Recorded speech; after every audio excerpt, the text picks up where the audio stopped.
Hello everyone, welcome to literature Dil Se. आज की इस वीडियो में हम डिस्कस करने वाले हैं टू अ स्काईलार्क के बारे में, जो कि one of the greatest lyric poem by PB Shelley. बात करें इसकी पब्लिश की तो पब्लिश 1820 में हुई है। ये जो पोएम है ना, मेनली ये सेलिब्रेट करती है ब्यूटी को, जॉय को, प्योरिटी को। और बात करें तो freedom represented by a skylark. एक स्मॉल बर्ड होती है जो कि फेमस होती है अपने गाने की वजह से, जब वो आसमान में उड़ रही होती है। अनलाइक ऑर्डिनरी बर्ड्स, सैले जो है ना यहाँ पे स्काईलार्क, सैले की जो स्काईलार्क है ना, ये becomes a symbol of perfect happiness. और बात करें तो इमेजिनेशन, पोएटिक इंस्पिरेशन और स्पिरिचुअल फ्रीडम का। अब बात करते हैं इस पोएम की इंपॉर्टेंस की। तो ये पोएम जो है काफ़ी इंपॉर्टेंट होने वाली है आपके यूजीसी नेट और टीजीटी पीजीटी एग्जाम्स के लिए और यूनिवर्सिटी एग्जामिनेशंस के लिए। तो अब इसको समझते हैं डिटेल में। सबसे पहले बैकग्राउंड इन्फॉर्मेशन देखते हैं। तो जो ये है ना टू अ स्काईलार्क पोएम, ये जो है ना, ये पब्लिश हुई थी 1820 में। कब? शैले के जो कलेक्शन था ना, प्रोमेथियस अनबाउंड और अदर पोएम जो भी थी, उसके अंदर ये पब्लिश हुई थी। तो शैले जो थे ना, वो बिलीव करते थे, मेनली उनका जो उन्होंने ये लिखी है ना, उन्होंने तब लिखी है जब वो अपनी वाइफ मैरी शैले के साथ लेगोन लिवोन इटली में वॉक कर रहे थे। तो तब वो स्काईलार्क को गाते हुए सुनते हैं अपने ऊपर। हालांकि जो ये बर्ड होती है उनको दिखाई नहीं दे रही होती, बहुत ही कम दिखाई दे रही होती है, बट जो उसका ब्यूटीफुल सॉन्ग है ना, वो उसको इंस्पायर करता है शैले को to compose this famous lyric.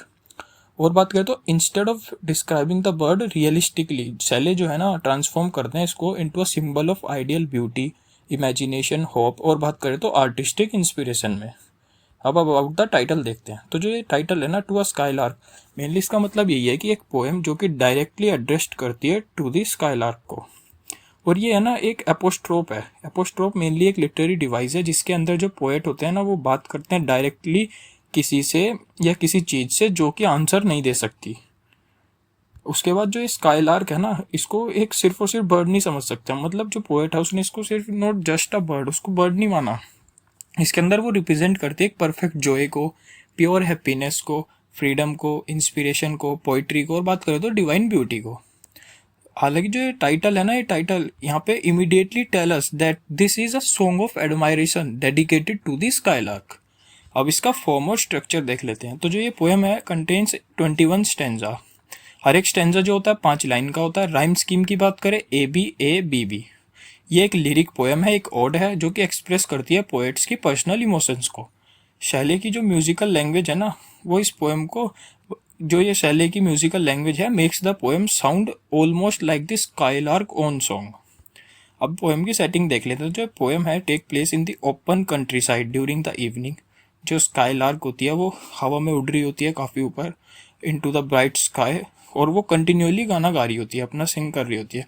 तो जो नेचुरल सेटिंग है ना, वो इंक्लूड कर दिया ब्लू स्काई को, क्लाउड्स को, सनलाइट को, स्टार्स को, फ्लावर्स को, और बात करें तो फील्ड्स को।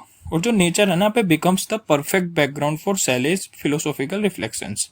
अब मेजर कैरेक्टर देख लेते हैं। तो सबसे पहले बात करते हैं द स्काईलार्क की। जो स्काईलार्क होती है ना, ये सेंट्रल फिगर होती है पोएम की, और ये सिंबलाइज करती है परफेक्ट हैप्पीनेस को, स्पिरिचुअल प्योरिटी को, फ्रीडम को, इमेजिनेशन को, और बात करें तो आर्टिस्टिक इंस्पिरेशन को। और बात करें यहाँ पे कि unlike human beings it lives without fear. अब जो ये होती है ना, ये जी रही होती है बिना डर के, बिना सोरो के और बिना जेलेसी के, और बात करें तो बिना डिसअपॉइंटमेंट के। उसके बाद नेक्स्ट की बात करें तो पोएट, जो पोएट होते हैं वो सुन रहे होते हैं उस बर्ड के सॉन्ग को, उसको एडमायरेशन को, उसके एडमायरेशन को, और वो विश कर रहे होते हैं to understand the secret of its endless joy. Central idea की बात करें, जो पोएम है ये कंट्रास्ट है जॉयफुल स्काईलार्क का अनहैप्पी ह्यूमन बींग्स के साथ। सैले जो है वो बिलीव करते हैं कि जो ह्यूमन है ना, वो पोसेस करता है नॉलेज, बट उसके साथ साथ वो एक्सपीरियंस करते हैं पेन को, फेयर को, और बात करें तो रिग्रेट और डिसअपॉइंटमेंट को। वहीं जो स्काईलार्क है वो गा रही होती है कंप्लीटली हैप्पीनेस के साथ। क्यों? क्योंकि वो फ्री होती है इन वर्ल्ड में, इन सब सफरिंग से, जितनी भी वर्ल्ड में सफरिंग है इन सब से वो फ्री है, वो आराम से अपना खुश होके गा रही होती है। तो जो पोएट है वो longs to learn the secret of this perfect joy. अब इसकी समरी देखते हैं डिटेल में। तो सबसे पहले जो पोएम होती है स्टार्ट होती है सैले के ग्रीटिंग से, जो कि सैले ग्रीट कर रहे होते हैं स्काईलार्क को। वो उसको एक ब्लीथे स्पिरिट बुलाते हैं, he calls it ब्लीथे spirit.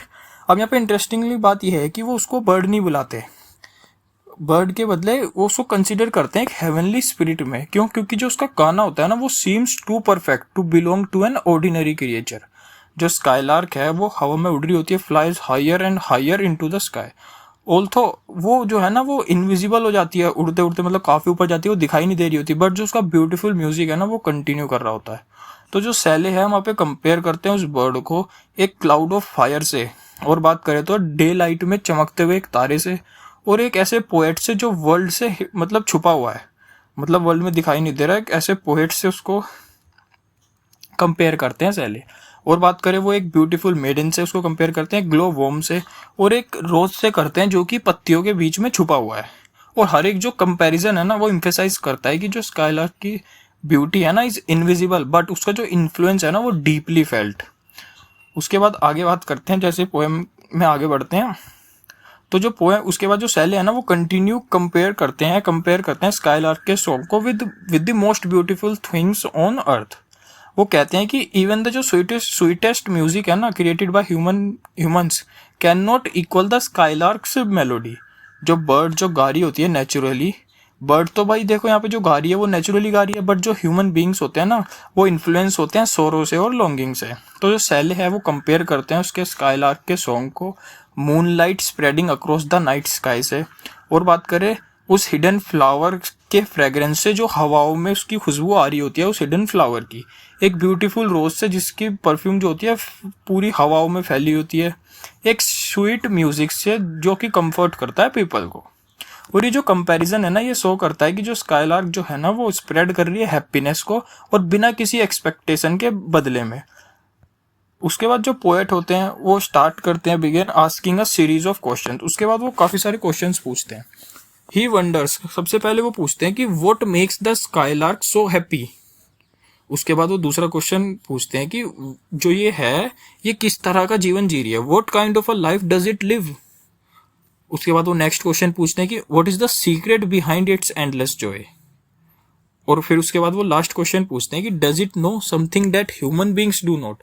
Mainly जो सैले है वो बिलीव करते हैं कि जो स्काईलार्क है ना उसने कोई एक ऐसा ट्रुथ डिस्कवर कर लिया है जो कि ह्यूमंस जो है वो उसको अंडरस्टूड नहीं कर पाए हैं। इसके स्काईलार्क के हाथ कुछ ऐसा लग गया है जो ह्यूमंस के हाथ नहीं लगा। मेनली कहने का मतलब ये है, अनलाइक पीपल जो स्काईलार्क है ना उसको कोई डर नहीं है फ्यूचर का, उसे कोई रिग्रेट नहीं है अबाउट पास्ट का, उसके अंदर कोई जेलेसी नहीं है, उसके अंदर कोई हेटेड नहीं है, और बात करें ना ही उसके अंदर प्राइड है ना डिसअपॉइंटमेंट है। क्यों? और देखो, और इन सब चीज़ों की वजह से जो वो गा रही है ना वो अपने गाने को वो परफेक्टली जॉयफुल होकर गा रही है, क्योंकि इतनी सारी फ्रीडम है उसके पास। तो जो उसका सॉन्ग है ना रिमेन्स परफेक्टली जॉयफुल। सैले जो होते हैं उसके बाद वो कंपेयर करते हैं ह्यूमन लाइफ को स्काईलार्क के साथ। ह्यूमंस बींग्स जो है ना वो एक्सपीरियंस करते हैं पेन को, सफरिंग को, फेलियर को, और बात करें डेथ, सेपरेशन, फेयर और एंजाइटी को। और even during moments of happiness people जो है ना वो जानते हैं कि सोरो विल इवेंचुअली रिटर्न, और देयरफॉर ह्यूमन जॉय जो है ना वो हमेशा इनकम्प्लीट रहता है। बट जो स्काईलार्क है वो appears to sing with complete happiness. क्यों? क्योंकि वो जी रही है एंटायरली प्रेजेंट के अंदर। और उसके बाद जब आगे बढ़ते हैं towards the end of the poem, Shelley जो है एक हम्बल रिक्वेस्ट करते हैं। वो स्काईलार्क से पूछते हैं, उसको बोलते हैं कि उसको वो सिखा दे हाफ ऑफ इट्स हैप्पीनेस। मतलब वो उससे कहते हैं कि सिर्फ और सिर्फ अपनी हाफ ऑफ इट्स हैप्पीनेस दे दे, या फिर वो सिखा दे कि कैसे जितना वो खुश है उसका आधा भी खुश पोएट हो सके। वो कहते हैं कि he says that if he could learn even half of the birds Joy, तो उनकी जो पोइट्री है ना वो बिकम सो पावरफुल कि जो होल वर्ल्ड है ना, जैसे वो होल वर्ल्ड सुन रहा है, मतलब इसको स्काईलार्क को सुनता है, ठीक उसी तरह से सेम उसी तरह के वो सेम जो है ना एडमायरेशन होगा कि उसको भी सुनेंगे, पोएट की पोइट्री को भी सुनेंगे। उसके बाद जो पोएम है ये एंड हो जाती है होप के साथ रेदर देन डिस्पेयर के साथ। और जो सैले है ना वो does not become the skylark but he learns an important lesson from it. अब कुछ मेजर थीम्स देख लेते हैं। सबसे पहले बात करते हैं जॉय एंड हैप्पीनेस की।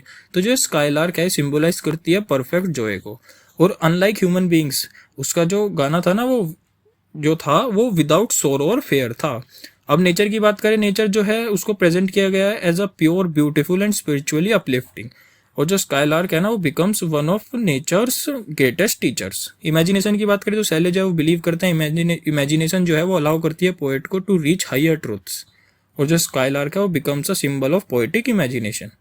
पोइट्री देखे तो जो ये पोएम है ये सेलिब्रेट करती है पावर ऑफ पोइट्री को टू इंस्पायर ह्यूमैनिटी। शैले जो है विश करते हैं कि उनकी जो ओन पोइट्री है ना could possess the same beauty as the skylark song. Human limitation देखे तो जो ह्यूमन बीइंग्स है वो प्रोसेस करते हैं इंटेलिजेंस, बट उसके साथ साथ वो एक्सपीरियंस करते हैं सफरिंग को भी। तो यही इसी वजह से जो this makes perfect happiness impossible. Freedom देखे तो जो स्काईलार्क जो है वो एंजॉय कर रही होती है कंप्लीट फ्रीडम को फ्रॉम वर्ल्डली वरीज से, और जो उसका गाना होता है वो रिप्रेजेंट करता है स्पिरिचुअल लिबरेशन को। अब कुछ इंपॉर्टेंट सिंबल्स देखते हैं। तो जो स्काईलार्क है वो सिंबलाइज करती है परफेक्ट हैप्पीनेस को, फ्रीडम को, इंस्पिरेशन को और आइडियल ब्यूटी को। सॉन्ग की बात करें वो सिंबलाइज करता है पोइट्री को, इमेजिनेशन को, ट्रुथ को, स्पिरिचुअल एक्सप्रेशन को। स्काई की बात करें तो इन्फिनिटी, फ्रीडम और हेवन को, और फ्लाइट की बात करें तो the soul rising above earthly limitations को। लाइट की बात करें वो नॉलेज को, होप को, और बात करें तो डिवाइन इंस्पिरेशन को। और लास्ट फ्लावर की बात करें तो नेचुरल ब्यूटी एंड प्योरिटी को। अब कुछ लिटरेरी फीचर्स देखते हैं। तो एक लिरिक पोएम है, ओड है, एपोस्ट्रोफ का यूज मिलेगा आपको, सिमिली भी मिलेगी, मेटाफर का यूज है, सिंबोलिज्म है, पर्सोनिफिकेशन का काफी यूज है, इमेजरी है, एलिट्रेशन भी मिलेगा और म्यूजिकल लैंग्वेज है। रोमांटिक एलिमेंट्स देखते हैं। तो ये पोएम है ये परफेक्टली रिप्रेजेंट करती है रोमांटिसिज्म को। जैसे सबसे पहले बात करें तो लव ऑफ नेचर को। नेचर जो है ना becomes the greatest teacher. Imagination भी है, जो इमेजिनेशन जो है ना इसके अंदर वो reaches truth beyond reason. Emotion की बात करें तो शैले है वो वैल्यू करते हैं फीलिंग को मोर देन लॉजिक से। इंडिविजुअल एक्सपीरियंस भी है, जो एंटायर पोएम है ना is based upon silage personal emotional response. Idealism भी है, जो स्काई लार्क है ये रिप्रेजेंट करती है एक आइडियल स्टेट ऑफ एग्जिस्टेंस को। अब कुछ इंपॉर्टेंट कोटेशंस देखते हैं। तो सबसे पहले देखें तो हेल टू थी ब्लीथे स्पिरिट। मेनली इसका मीनिंग यही हुआ, जो सैले है वो कंसिडर करते हैं स्काई लार्क को more than an ordinary bird. Second की बात करें like a poet hidden. Mainly इसका मीनिंग यही हुआ, जो स्काई लार्क है resembles a poet whose ideas silently influence the world. Next की बात करें तो our sweetest songs are those that tell of saddest thought. Meaning human art जो है ना वो ऑफन बिकम्स ब्यूटीफुल। क्यों? क्योंकि it expresses suffering. This is one of the most famous line in English literature. Next की बात करें तो teach me half the gladness. इसका मतलब यही हुआ कि जो सैले है वो विश करते हैं to learn even a small part of skylark's happiness. अब क्रिटिकल अप्रिसिएशन देख लेते हैं। तो जो ये है ना to a skylarks is one of Shelley's greatest lyrical masterpiece. वो जो पोएम है ये ट्रांसफॉर्म कर दिया एक ऑर्डिनरी बर्ड को into a universal symbol of happiness में, इमेजिनेशन में, और बात करें तो आर्टिस्टिक इंस्पिरेशन में। और जो इसकी म्यूजिकल लैंग्वेज है, रिच इमेजरी है, फिलोसॉफिकल डेप्थ है, और बात करें रोमांटिक आइडियल्स है, make it one of the finest lyric poems in English literature.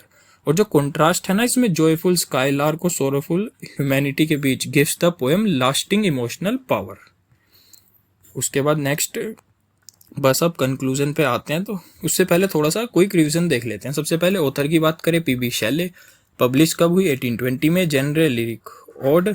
Stanza 21 है। मेजर थीम्स की बात करें तो joy, nature, imagination, poetry, freedom, human suffering.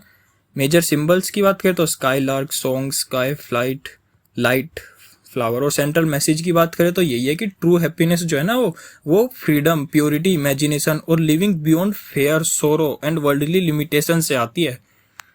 उसके बाद कंक्लूजन पे आते हैं। कंक्लूजन पे यही है कि जो स्काईलार्क है ना is much more than a poem about a singing bird. जो सैले है यहाँ पे, सैले का जो विजन है ना आइडियल हैप्पीनेस का, पोएटिक इंस्पिरेशन का और स्पिरिचुअल फ्रीडम का।